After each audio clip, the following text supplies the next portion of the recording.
Maraming salamat o Diyos sa buhay ng mga kalalakihan na narin ito, Panginoon, na patuloy na nagbibigay at nag-aalay ng kanilang buhay.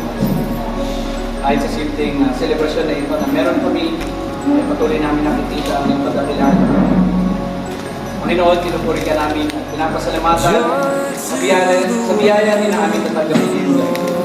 Nawa, Panginoon, ang iyong kapangyarihan, ang iyong kabutihan, Panginoon, na pinagdaloy mo sa mga pagkain na ito, patuloy na maging kalakasan namin sa mga gawain pa namin.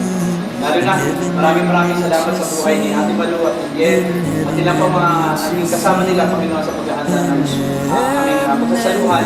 Patuloy niyo po bigla sa kanilang buhay at ang kanilang mga. Maraming salamat o Diyos. Sa iyo po namin binabalik ang mataas. Patuloy at salamat sa pangalan sa namin. Amen!